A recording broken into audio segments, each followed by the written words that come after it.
Hello, everybody. I hope you're having a very nice day. I will give everyone a couple more seconds to join us. So just take a comfortable seat. We will be together for the next 30 minutes and a bit. Right. So a very warm welcome from my side to all of you today. This is the last part of our event called From Tissue Classification to Proximity Measurement, where we've had Alexander Stickler-Bareng with us, showing us some really amazing analysis with AI software.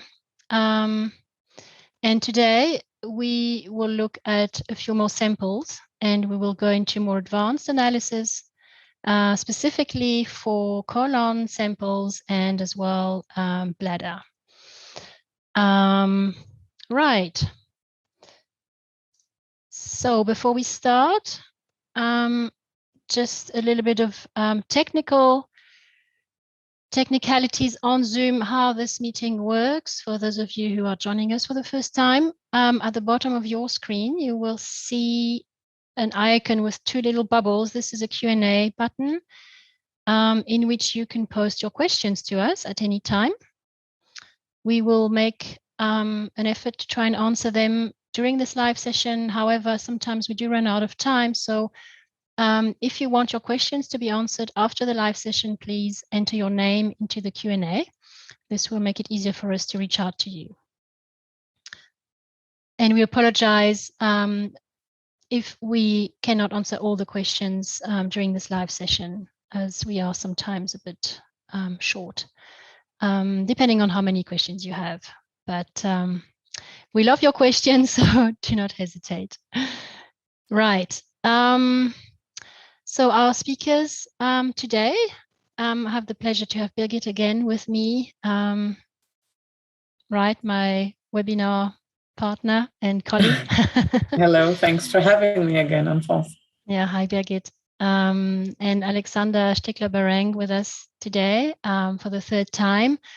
I'm not going to take any of his speaking time, so I would like to invite Alex to take control of my screen and jump into the presentation. And I wish you all a very pleasant time. All right, thank you for the introduction. Nice to be here again, and let's get right into it. Okay, and I hope you see my screen now. Cool. All right. So this is the last installment of this little series, and we have gone through tissue classification and nuclear segmentation based on AI tools. Machine learning and deep learning were used for those types of analysis.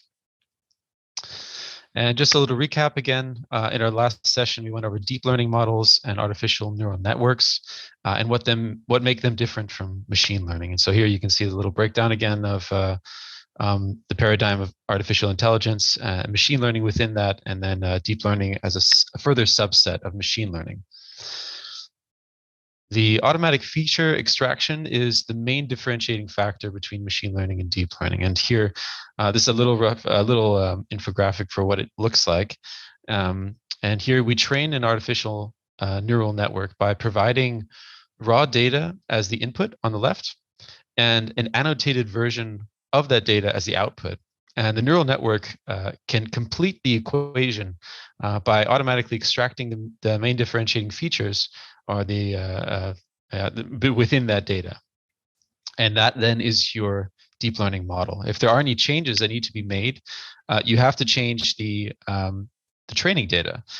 So the annotated data, which will then change the weights of the individual neurons within each of these layers. So they call them weights, which basically ascribe importance to certain types of features. And yeah, And so just going over what we did last time, we went over an example where we utilized both the DNN, the deep neural network, for nuclei segmentation in this immune organ, and the machine learning tissue classifier. So here we got a really nice classification of this tissue, which we can use to quickly understand what tissue classes our nuclei belong to. So if we zoom in here onto one of these sections, we can see all this. There's a ton of nuclei here. It's very dense and compact. There's a lot going on. And we see a very clean tissue classification. We have 9 tissue classes here. We have germinal centers in red. We have the mantle zone in blue, T cell areas in yellow, epithelial areas and endothelial areas in two different shades of green. We have the muscle in purple, and we have the mucus in the background, mucus in yellow and the background in black. And so when we combine that with the DNN, we can see a single cell analysis here. In this case, we're looking at only nuclei that are within the mantle zone in red. We can even generate masks around ring masks around each nucleus to look for signal that appears outside the nuclei. And when we combine the capability to classify tissue like this with a hands-off deep learning model for nucleus segmentation, we can very easily add spatial context to a single cell analysis. So here we can see those cells in red again. So moving on into the next phase here, I wanted to show you 2 examples, actually 3, including this one, of how we can find even more spatially relevant information in tissue by using classical image analysis tools to supplement the data that we acquired by our AI-based tools. And I'm going to start off with this example just for explaining how we get these proximity measurements. And so this is a colorectal cancer stained with 5 markers. We have the DAPI in dark blue, the epithelium or the cytokeratin marker in light blue. We have CD4 in red, and then we have FOXP3 in green and Ki67 in white. And so here the question was, how many T helper cells are there, CD4 positive cells, and where are they in relation to the epithelial tumor? So this is a loaded question, and can be very difficult to answer if you don't have tools like these.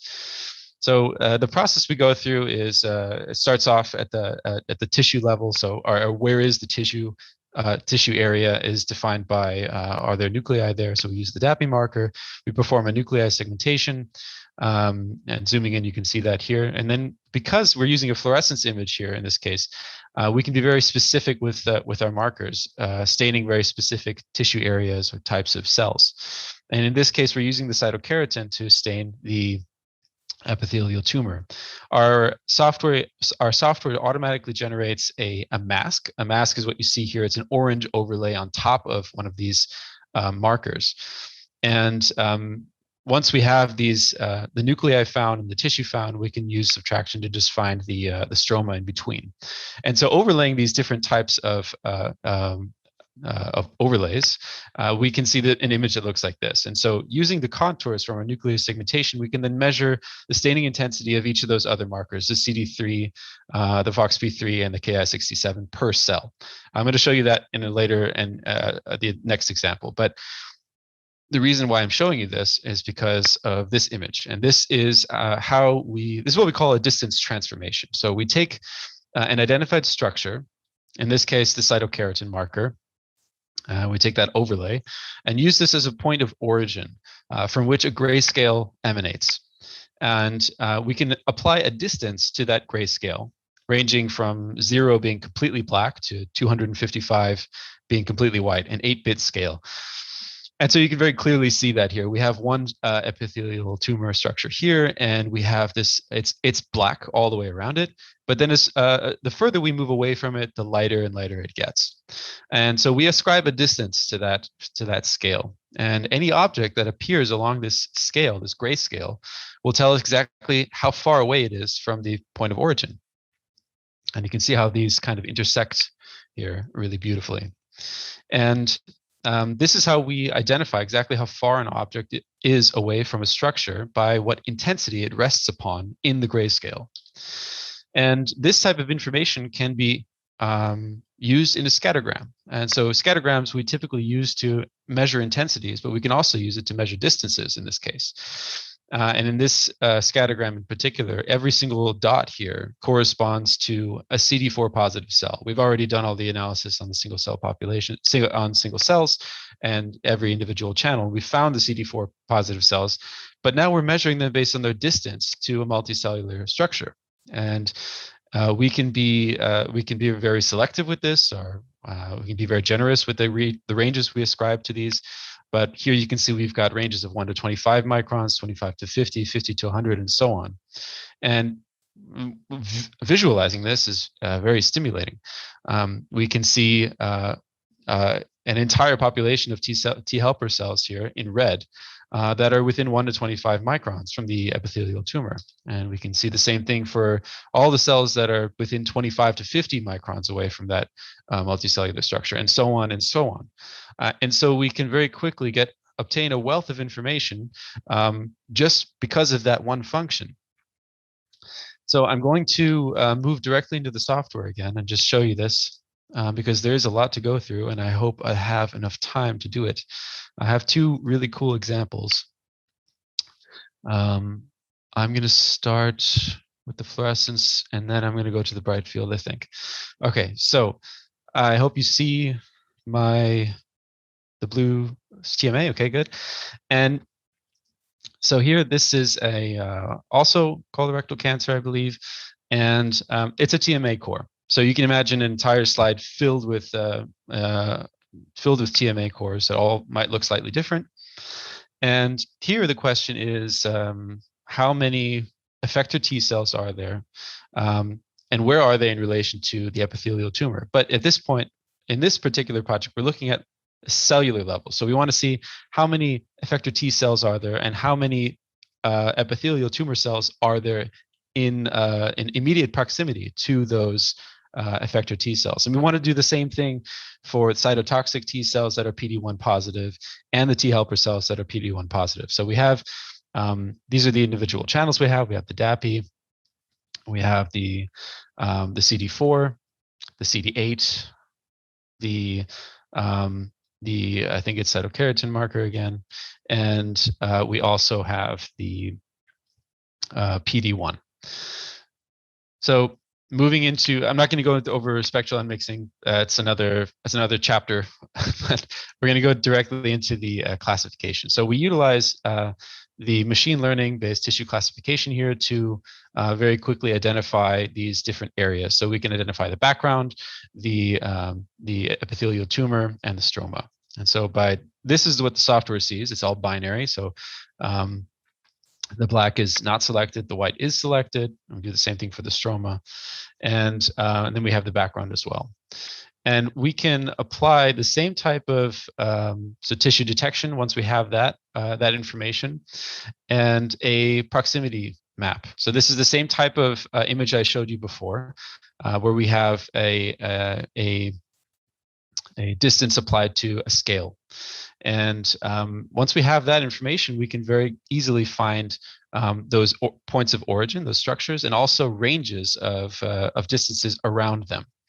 And so once we get started in the next section with a single cell analysis, we can take a look at all the nuclei, perform a nuclear segmentation by deep learning or by the classical nuclear segmentation, whichever works better for a particular sample.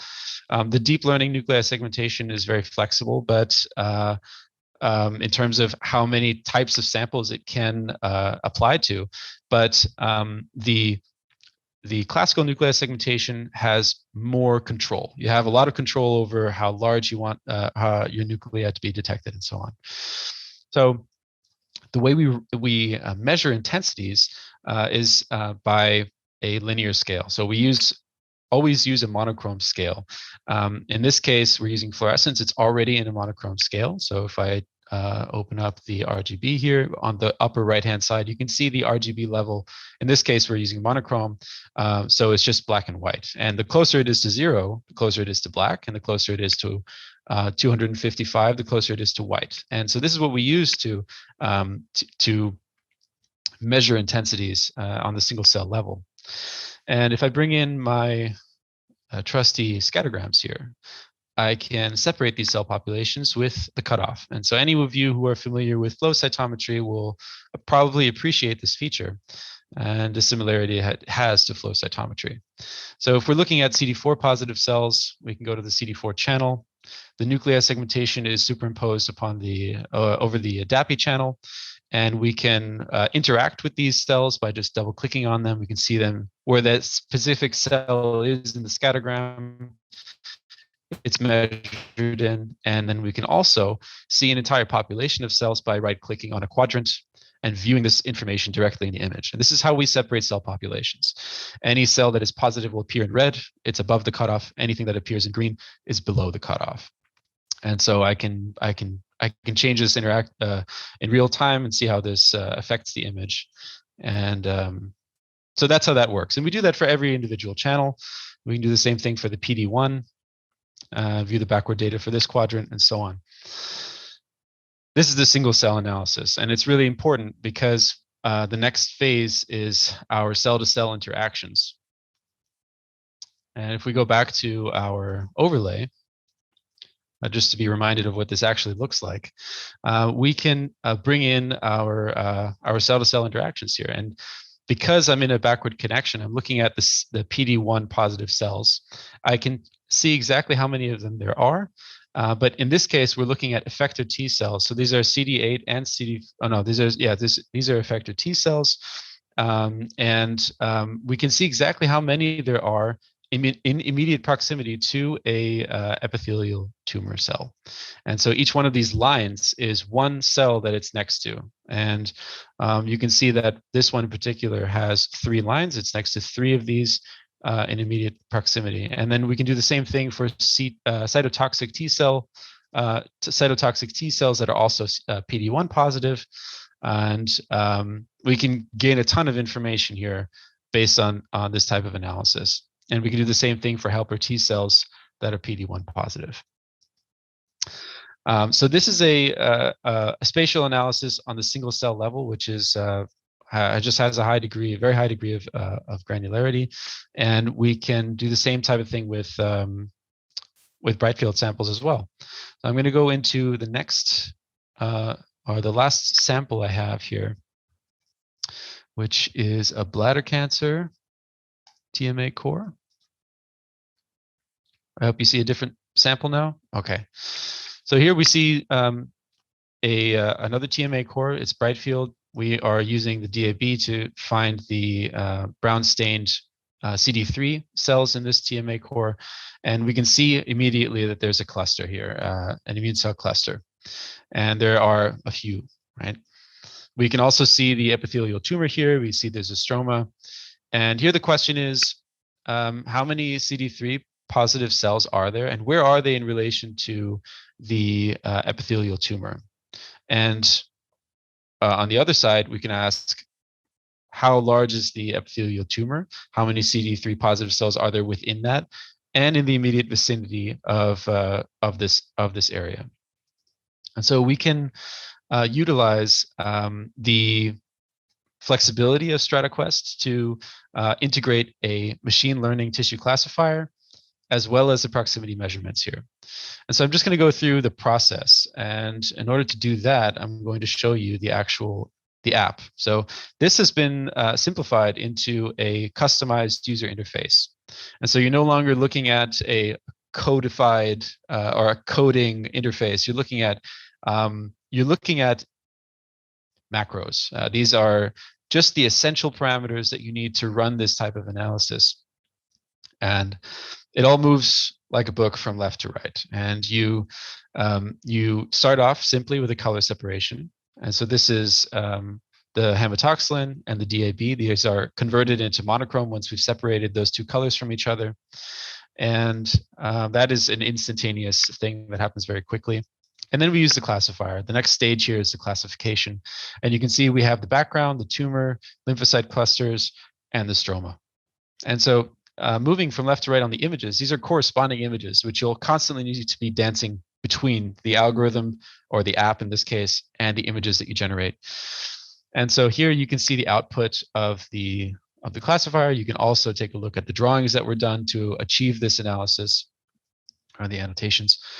And here we have the tumor, lymphocyte clusters that were all correctly identified, and the stroma. And we can see all three of those overlays together in one image. Then we move towards the nuclei segmentation. We have a tab for that here. And we also have some post-processing areas here where you can remove structures that were incorrectly identified for whatever reason, by area or by intensity. And once we have the nuclei detected, we can also generate a mask around each one of these nuclei. So in this case, we're looking at maybe a membrane marker that appears outside of each individual nucleus. And so we have to be able to measure those. And we do that by a cell mask. And that's what this looks like. We have a nucleus, and we have an extra ring around each one of them. And they kind of smush together just the way you would see them in their natural environment. And once we have these structures, we can again measure them in scattergrams. And so here I've got a scattergram measuring the DAB intensity here per cell. And by right-clicking above this cutoff, I can see view backward gate for this scattergram, and I can see in red now all the nuclei that have a value of brown intensity above 36. And so this is how we separate those cells from the blue stained hematoxylin cells here, or the ones that do not have any brown actually. Right, so this is how we identify the CD3 positives. And once we have that, we can move towards a proximity analysis. And that's what this part of this portion of the app is dedicated towards. You can add distances, which are basically ranges, like these rings here. You have a structure, a point of origin, which is the lymphocyte cluster. Okay, so this is your point of origin. And you have a corresponding scattergram for that. And so here we can see exactly how many nuclei are inside the structure. View backward data for this gate. And, oh, actually, sorry, that was outside. So you see them outside here. You also have how many of these are within 0 to 20 microns of this area. You can see how many of them within 20 to 40 microns, which are the ones in here. And you can also see how many of them are within that cluster. So we also can see this from the perspective of the epithelial tumor.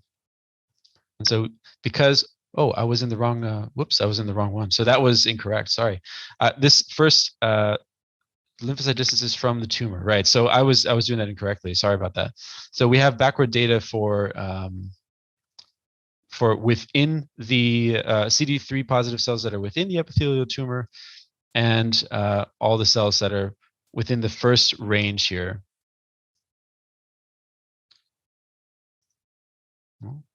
There they are. Okay, so these are within 0 to 20 microns of the outside border of the epithelial tumor. And so we can do the same thing for each one of these ranges. And so this can tell us exactly how many, how engaged the tumors, the immune cells are with the tumor area. And we can do the same thing for the other proximities here, for this structure, for the tumor, for the immune cell clusters. So viewing backward data for this gate, we can see how many of these lymphocytes are in the immediate vicinity of this cluster, and so on and so on. So this is another way of obtaining spatial information from these multicellular structures and how they interact with each other in a tissue environment like this. Yeah, and the data is all here for you. So when you double click on any one of these scattergrams, you can see this in a little bit more detail with data on each individual gate, how many cells there are per gate. You can see these aren't just lines, these are actually individual dots, and they're categorized by their distance. So that's kind of why it looks a little bit like a bar chart, but you have all the data here on the right side. This can all be exported into Excel and so on. And Yeah, that's kind of what I wanted to show you here. And again, you have these grayscale images where we separate these into monochrome, or at least a grayscale. So this way we can very easily separate these cells from others and obtain that kind of spatial information.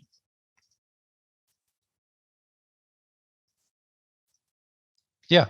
All right. So I think I hope I didn't go over time. No, you didn't. So right, I think well, that was great. We do have questions now, and let's look at them. Yes, a few questions we have again. So Alex, is it possible to get parameters also such as cell densities and median mean distances also for other interesting things like glands, lymphocytes, fibroblasts? Yeah, definitely. So we can utilize the cell density to even identify entire structures. So I've seen that used to identify the epithelium just because it had a higher cell density than the stroma. In some cases, it works out that way, and that can definitely be used. You have median filters; those are, or at least so the median density that can also be identified, I believe, by the software. Yeah. Awesome. Can you detect specifically stained cells in proximity to blood vessels? Yes. It would be great if you had a marker for the blood vessels. If not, they can maybe be identified by their morphology or by their texture. And yeah, so blood vessels we identified in the previous session where we were looking at the lymphocyte structure, lymphoid lymphatic organ, I think, or the immune organ. And there was a class where we identified blood vessels as well. Yeah, so they can be identified in fluorescence, at least if they are stained properly.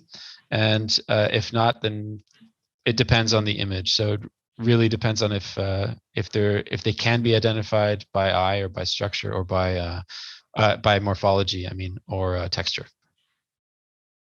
But yeah, I've seen that before for sure.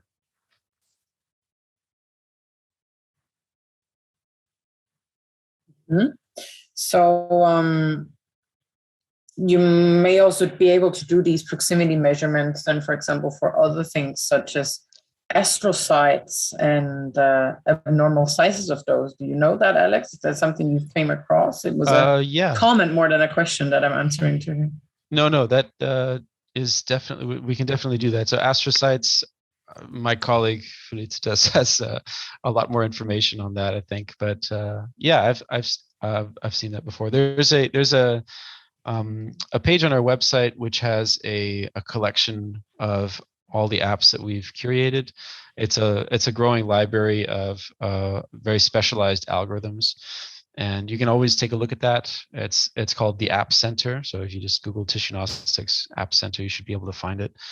And you can browse through that and see all the different types of apps that we've come up with. We have a huge list that we're still working through into populating that library with more apps. Awesome.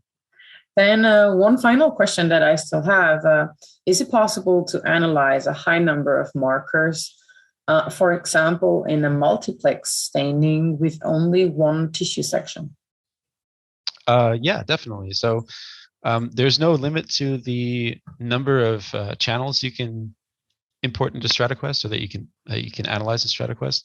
I've seen a project with I think 60 or more than that, 60 or 90 markers. I think it was something incredible. It was from a technology that was ahead of its time, and so it outputs a ton of information, and sometimes more than anyone can really handle. You would need some data mining, I think, for that volume of data. But yeah, there's no limit to the number of markers you can import into StrataQuest. We also can co-register samples. So if there's a DAPI staining in every imaging round, you can register those images to each other and just build upon that analysis by restaining and imaging and so on. Very interesting. Thank you for answering all our questions, Alex. Sure.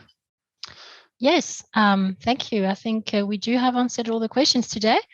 Thank you so much. Right, and we are already reaching the end of today's session. So if you are interested in the topic, you may want to attend our next event, in which we will look at fluorescence images in breast cancer. Next week, we'll start a little bit earlier this time at 2 p.m. Central European Time. You may register on our website, precipoint.com/en/webinars. And yes, I hope that you will take this opportunity. This will be, for now, the last webinar on AI for image analysis for this year at least. And so, yeah, it's been a really amazing October, I would say, Yeah. with lots of discussions. And feel free to reach to us as well as to Alex if you have any remaining questions or if you want more information. Right, and with this, I think I would like to wish you all a very good day.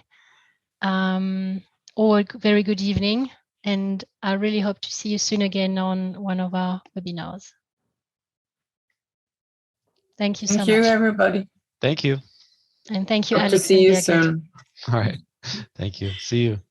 Thank Bye-bye. you. Bye-bye. Bye.